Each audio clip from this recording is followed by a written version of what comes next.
Good morning, good morning, good morning. Welcome back to Yoba TV. If you're new here, you're welcome. Kindly click that subscribe button on your screen, like, comment, and share this program. Yomi, Shalafia ni mo bá yín. God bless you, God bless you. Let me quickly address this before we go into today's show. There's a person that bought us like $49 star. Thanks, brother. Hey Joe, I don't know how to say thank you to you, but because your name is Arabic, no, there's Arabic. So, ṣé torí pé ẹ bẹ̀rù pé káwọn èèyàn má bàa mọ̀ pé yín ni lẹ ṣe fi Arabic kọrúkọ yín? This is YouTube. Nobody will know anybody. Do you understand? So, regardless, I want to say thank you. God bless you. Ibi tẹ́tí mọ́wọ́ yẹn kò ní gbẹ o. Àpò yín ò ní gbẹ. Thank you so much. I really appreciate. I'm trying to click it. I cannot. It was on a go. So, Edera, I couldn't pronounce the name. I couldn't even check the account. There was nothing there. But thank you so much. I just thank you. Thank you so much. God bless you. God bless you. I really appreciate it. Thank you for always supporting me. Thank you so much. Thank you. I really appreciate it. God bless you. God bless you. God bless you. I'll come and personally do a thank you video, official video. Thank you. God bless you. At TSK, no, God will continue to provide for you. Thank you so much. At every other person to support our Palu, thanks. God bless you. God bless you, everybody. Thank you. Láàárọ̀ show Emmanuella Ropo, ìyàwó K1 the ultimate la fẹ́ ṣe. And mo ti ń rí rumor ẹ̀ tó ń fly around. Ṣé ti get it? But mi ò fẹ́ sọ̀rọ̀ nípa ẹ̀. Mo fẹ́ rò pé rumor lélẹ́yìn ni, but ó ti ń get out of hand nísìn. Ọ̀rọ̀ social media ó ti ń get out of hand. Number one, mo kọ́kọ́ fẹ́ béèrè pé when do you guys really used to have time to stalk people? I swear. Ìgbà wo lẹ máa ń ní time yẹn náà láti máa stalk? Ṣé máa ń lọ from celebrity to celebrity page ni láti máa stalk what is happening in people's life? Because let me first say thank you to God that I did not marry a celebrity. Because you know like people now. And when you go to their page and you stalk them, you will now sit down, you will now write story. Does it make any sense? Tẹ́bá tí wá kọ sílẹ̀, ẹ máa fi ọ̀sẹ̀ máa fẹ́ fantasy kó dùn dáadáa, ẹ máa wá gbé online. It's not fair. It's not fair. Okay, Emmanuella Ropo. Èmi ò tẹ̀ kúkú mọ̀ pé kò ṣe ọdún Iléyá pẹ̀lú ọkọ ẹ̀, ẹ̀yin náà lẹ gbé wá. Èmi ò mọ̀. I mean, a lot of things gan. Èmi gan tó jẹ́ pé ṣé o mọ̀ tó bá busy pẹ̀lú life ẹ̀ gan, ó ní máa ṣọ́yàn kiri. In my own head, I assume that everybody spend Ileya with their family, with their loved ones, and that's all. Ẹ̀yin lẹ máa mọ̀ bí location tó wà. Ẹ̀yin lẹ máa mọ̀ reason tí ó fi sí ńbẹ̀. It's not fair. Mo ní mo máa ń dúpẹ́ lọ́wọ́ Ọlọ́run fún kinní kan pé I am not married to a celebrity, because I'm like, ṣé ojoojúmọ́ ló máa lọ sọ́dọ̀ therapist ni? You just sleep and you wake up in the morning and orúkọ ẹ ti bẹ̀rẹ̀ sí ń fly around. Half of the things tó ń sọ ńbẹ̀ is not even true. Mo wá sọ analysis mo máa ń ṣe nǹkan tó wà sọ wà lórí social media, mo máa ń ganu síbọ̀ kí n máa gbé life àwọn èèyàn wá. No, I don't do that. Okay, let me let you understand something. Ẹ sọ pé Emmanuella kò ṣe ọdún Iléyá nílé ọkọ ẹ̀, wípé ó lọ sí Amẹ́ríkà níbi táwọn ọmọ ẹ̀ wà torí pé kò ti bímọ fún Wasiu. Ẹ ní àwọn obìnrin tó ti bímọ fún Wasiu gbogbo wọn ló wá sílé pé torí ẹ̀ ní Emmanuella ti ṣe kúrò ní ilé nígbà ọdún Iléyá. Ìjọba mo ṣe fẹ́ gbọ́rọ̀ yìí náà. Ṣé tó o bá ti bímọ fọ́kùnrin, does that mean you have to leave the house? Ọkọ ẹ tó ti fẹ́ ní Ṣùlọ́kà nígbà ọdún Iléyá. It doesn't mean anything now. Ẹ̀yin lẹ wà nínú ilé tẹ́ mọ̀ pé reason tó fi kúrò ńbẹ̀ ni.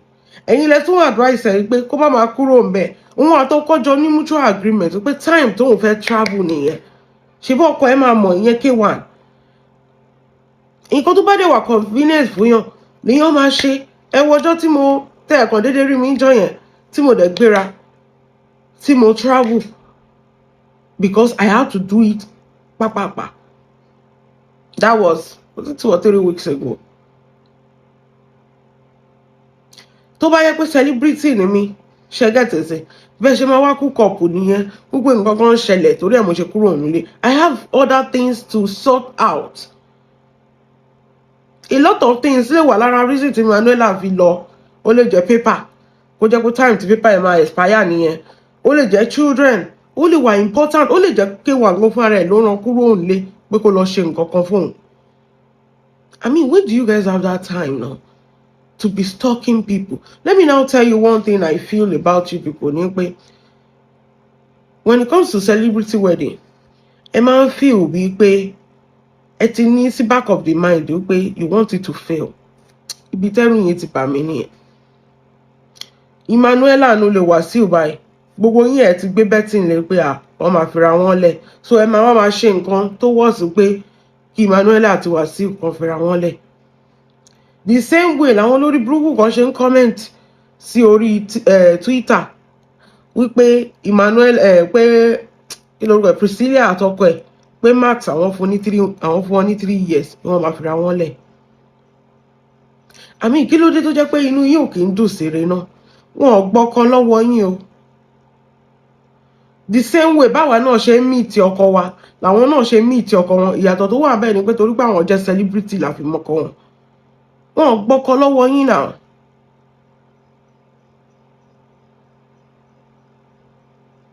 Ẹ̀dẹ̀ wá ń defame ẹ̀dẹ̀ wá ń soríṣi. I mean, it's the life for me. Oríṣiríṣi irọ́.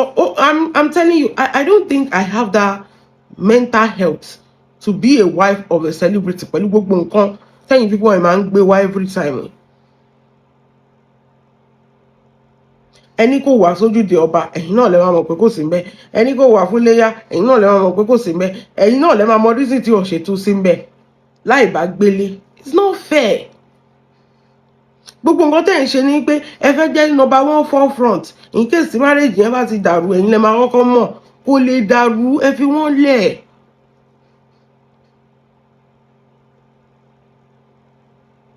If àwọn people wọ̀nyí lẹ̀ kò dáa ẹ ló yẹ kí Emmanuella ti mọ̀ pé ọkọ gbogbo obìnrin ló fẹ́ pé kí ló expect ṣó bímọ ni. Ẹ jẹ́ Ọlọ́run kan ṣé èyí lẹ tún sọ tó tún foyún tún búyàn ní 2025.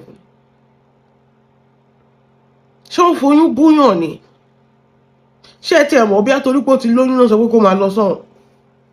Because you people will just come out just because you dislike one person. Ẹ jẹ́ àwọ̀ dáadáa o. Gbogbo àwọn tó ń sọ I'm not dragging any wife o. Ẹ máa wọ pé gbogbo àwọn tó wà ní the other wife's team náà ń drag Emmanuella. Ó ní mo sọ fún yín pé mi ò rò pé ẹ̀mí mi gbé. Tó wáyé pé every time you wake up in the morning somebody has one thing to say about you for your choice of being married o. Àwọn people wọ̀nyẹn try, I swear. For your choice of being married. For you and your husband's choice of, okay, mo fẹ́ sáré lọ síbí báyìí. Okay, ó yá sáré lọ síbí báyìí. People are literally angry. Wọ́n dẹ̀ bínú just because they thought that that's the time they might break up. Any little mistake, mistake yẹn làwọn èèyàn ń ṣà tó ń wá káàkiri. This ọlọ́ọ̀ẹ́jà yìí wọ́n try. What is true, what is not true, they will bring it just because they hate that person. Torí hatred tán ní fún Emmanuella ni o. Ó ní mo sọ pé time ogan lẹ ní tẹ́ fi máa wọ́n pé Emmanuella ò sí nílé ọkọ fún Iléyá. How did you know? When did you know? Ṣé ilé ayé yín ẹ stock ẹ̀ bẹ́ẹ̀ yẹn?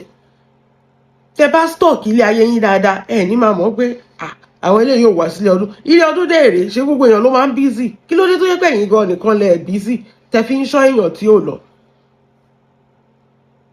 Lè jẹ́ kí oníkálukú live life ẹ̀. Tí ò bá lọ kò lọ nìyẹn. Ó yẹ lọ para yín. Wọn ò dẹ̀ lè fẹ́ yín náà. Torí ẹ̀yin tẹ́ ń gbérú mọ́ iná. Wọn kì í ṣe pé wọ́n lè fẹ́ wọn ò kúkú lè fẹ́ yín. Ọkọ ẹ̀ ò dẹ̀ lé. Ṣé o máa dédé gbẹ́rù o máa kúrò ònú lé ni? Wọ́n àtọ́kọ ẹ̀ lójú ọmọ náà mi. Do I even have to explain that? You people are just looking for ways to create nǹkan tí ò sí ńbẹ̀.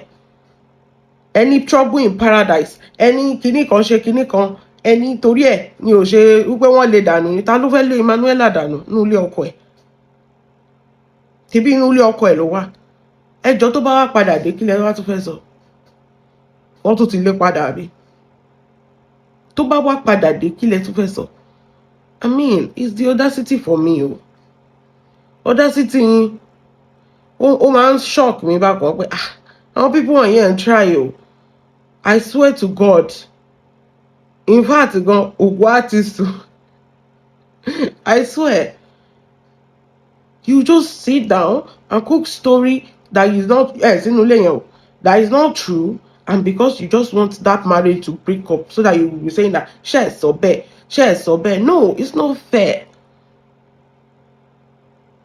it's not fair let them live their life it's not a crime àwọn méjì ló ríra wọn tó fẹ́ ra wọn ó ní mo dẹ̀ ń sọ pé tí Emmanuella bá kúrò mọ́ ẹ̀yin tẹ́ ń bú Emmanuella lé ní ẹ̀yin náà lẹ́ máa lọ tó òbò síbẹ̀ bí ẹni ń tata o ẹ̀yin tẹ́ ń bú Emmanuella lẹ́yìn wípé ṣé kò ríran ni ó lọ gbọ́kọ lọ́kọ ẹ̀yin náà lẹ́ máa lọ tó síbẹ̀ tẹ́ máa lé òbò sí ẹnu ọ̀nà kéwà kò sí yàtọ̀ láàrin gbogbo yín náà the reason tẹ́ fi ń yẹtọ̀ ọ̀nà ọmọ yẹn ni pé ẹ fẹ́ fẹ́ ọkọ ẹ̀ kò sí kinní kan bẹ́ẹ̀ kéwà ọ̀dẹ̀ fún yín lójú kò fún yín lójú ẹ sọ pé torí pé kò bímọ ó sì máa bí tó bá tó wá bí kílẹ̀ wá tó wá máa sùn ẹ jẹ́ káwọn bíbọn ẹ̀kọ́ live life èèyàn náà ni wọ́n ẹ má máa ṣe báyìí kò dáa ẹ má máa kàn máa cook up story against people kò dáa a lot of things ló lè sáré gbé travel ṣe rò pé Emmanuella náà ò ní life yàtọ̀ sí K1 ni she has kids she has life ó ní life yàtọ̀ sí K1 náà yẹ ká máa understand kí ni ẹ pé this is not fair kò dáa nǹkan tí ò dáa kò lórúkọ méjì kò dáa ni ẹ má máa ṣe bẹ́ẹ̀ yẹn ìkà náà ń pè yẹn ẹ dẹ̀ ń fly nǹkan tí ò tó nǹkan mo ti rí kíní yẹn tó fly láti jẹ̀dá mu ẹwẹ́ kó sì lọ jàre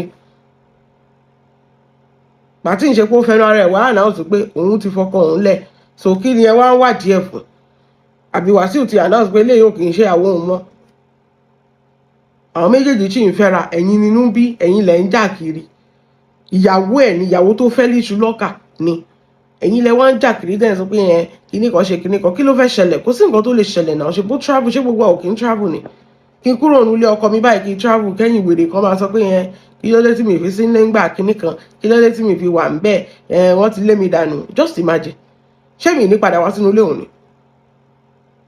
ìgbà tó ń travel ṣokó gbogbo ẹrù ẹ̀ kúrò ń bẹ́ẹ̀ ni ẹ wo ẹ máa lálàáfíà ẹ máa ní àlàáfíà èmi kàn sọ pé I don't know when you guys have that time to be stalking and stalking somebody like that mi ò mọ̀ gbà tẹ anytime yẹn mi ò mọ̀ ọmọ yìí ò tẹ̀ tó wá bá yín ṣe kì í ṣe social media wàhálà jẹ́jẹ́ ẹ̀ ló máa ń lọ tó bá àti gbẹ́rù àti lọ àti ẹ̀ ní mọ̀ anything about her life kó wá sórí social media kó máa constitute nuisance bí àwọn wèrè èkó tó bá ti lè gbé ẹrù ẹ̀ báyìí ó ń lọ ó ń ṣe tiẹ̀ peaceful woman I mean all of them are peaceful gbogbo àwọn ìyàwó Wàsíù wọn máa jàdé òṣì kan lórí social media kan máa throw shade she's always going on her own still náà ẹ tún ní problem pẹ̀lú ẹ kí ló fẹ́ tẹ́yìn lọ́rùn ẹ fọmọ ọlọ́mọ lẹ́ẹ̀jà rẹ̀ ó ní Emmanuella Ropo wèrè ni wọ́n má dá wọn lọ content náà wá àbí wọ́n níta ló lè gbà kàtà lọ́wọ́ akitì kò sẹ́nibọ̀dì tó lè gbà K1 lọ́wọ́ ẹ̀ ọkọ ẹ̀ ni bẹ́ẹ̀ ni wọ́n máa wí ṣé kó tó fẹ́ gan kọ́dọ̀ tí ń sọ ni ìgbà tó fẹ́ tán ṣé wọ́n sọ̀rọ̀ ni lọ enjoy ayé ẹ̀ jàre àwọn wèrè ló ń sọ̀rọ̀ àwọn tó fẹ́ dó Wàsíù tí ò ráyè tiwọn àwọn ló ń wá nǹkan tí ò sọ lókè jà máa lọ jàre ẹ̀yìn mi mo kàn ní kí wá clear kíní yẹn ni pé kàn fọmọ yẹn lẹ̀ kò sí problem nínú ilé aláyọ̀ ló wà náà báwo ló ṣe máa fẹ́ K1 tó máa sọ pé ó ní problem mọ̀ ṣé K1 wá kéré ni ṣé K1 kéré nu ayé ni kò lè ní problem náà o lè fẹ́ K1 kò ní problem rí gbogbo àwọn ìyàwó tó kù gan ni oníkálukú tó sì bẹ́ẹ̀ náà ni so ẹ jẹ́ a máa lọ God bless you everybody have a wonderful day bye.